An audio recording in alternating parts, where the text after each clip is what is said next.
The Open Window by Saki. "My aunt will be down presently, Mr. Nuttall," said a very self-possessed young lady of 15. "In the meantime you must try and put up with me." Frampton Nuttall endeavoured to say the correct something which should duly flatter the niece of the moment, without unduly discounting the aunt that was to come. Privately, he doubted more than ever whether these formal visits on a succession of total strangers would do much towards helping the nerve cure which he was supposed to be undergoing. "I know how it will be," his sister had said when he was preparing to migrate to this rural retreat. "You will bury yourself down there and not speak to a living soul, and your nerves will be worse ever from moping. I shall just give you letters of introduction to all the people I know there. Some of them, as far as I can remember, were quite nice." Frampton wondered whether Mrs. Sappleton, the lady to whom he was presenting one of the letters of introduction, came into the nice division.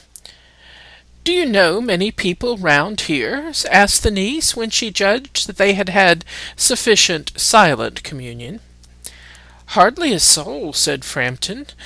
"My sister was staying here, at the rectory, some 4 years ago, and she gave me letters of introduction to some of the people here."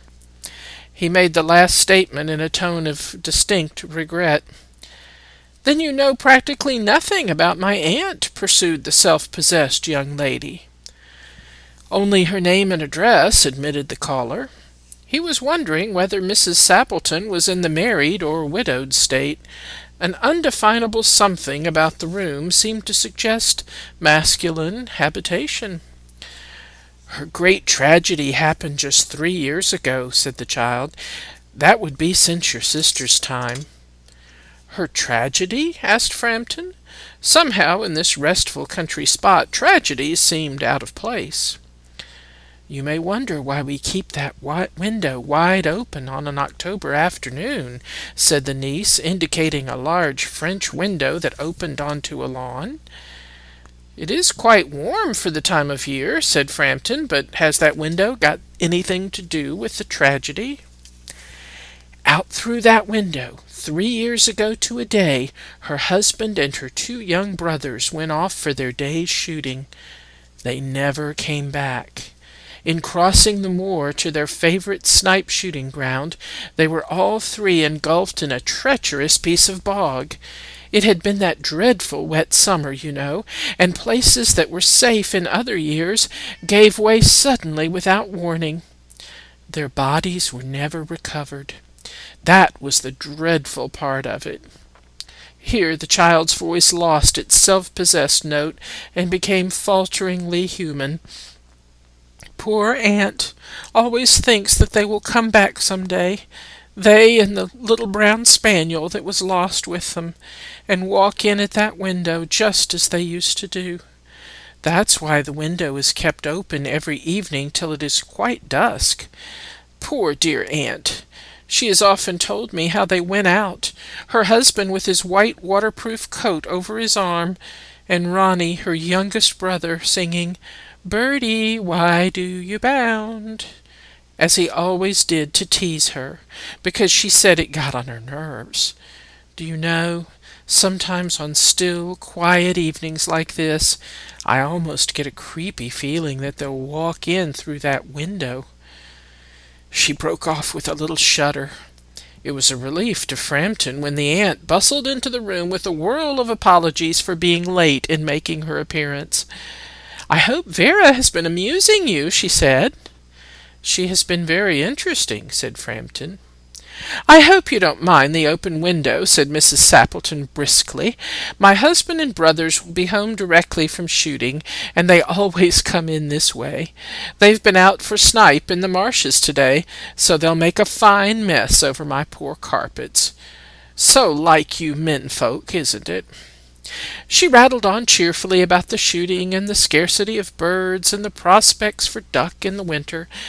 To Frampton it was all purely horrible.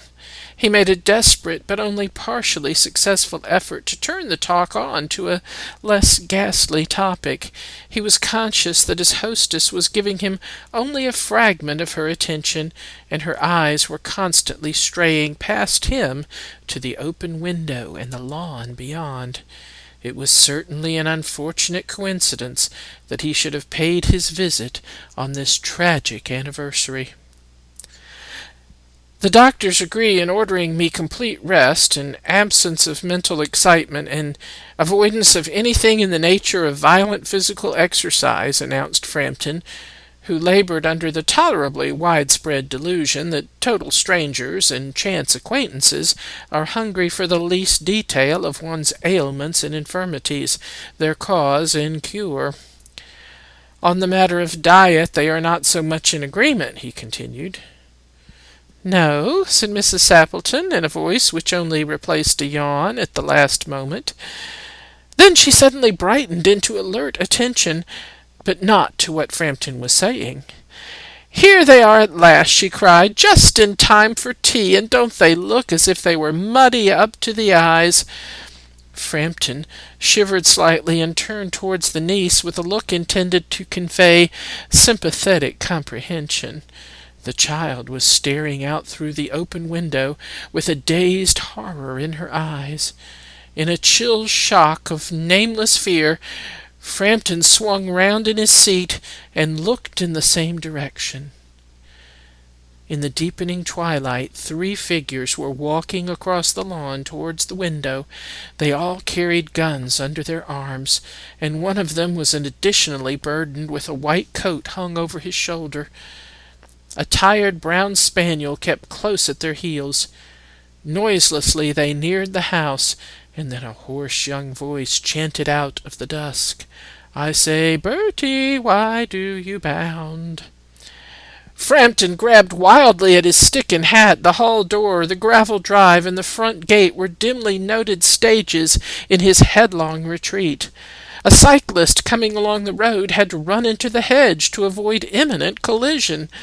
"Here we are, my dear," said the bearer of the white mackintosh, coming in through the window, fairly muddy, but most of it's dry. "Who was that who bolted out as we came up?" "A most extraordinary man, a Mr. Nuttall," said Mrs. Sappleton, "could only talk about his illness, and dashed off without a word of good-bye or apology when you arrived. One would think he had seen a ghost." "I expect it was the spaniel," said the niece calmly. "He told me he had a horror of dogs. He was once hunted into a cemetery somewhere on the banks of the Ganges by a pack of pariah dogs, and had to spend the night in a newly dug grave with the creatures snarling and grinning and foaming just above him, enough to make anyone lose their nerve." Romance at short notice was her specialty.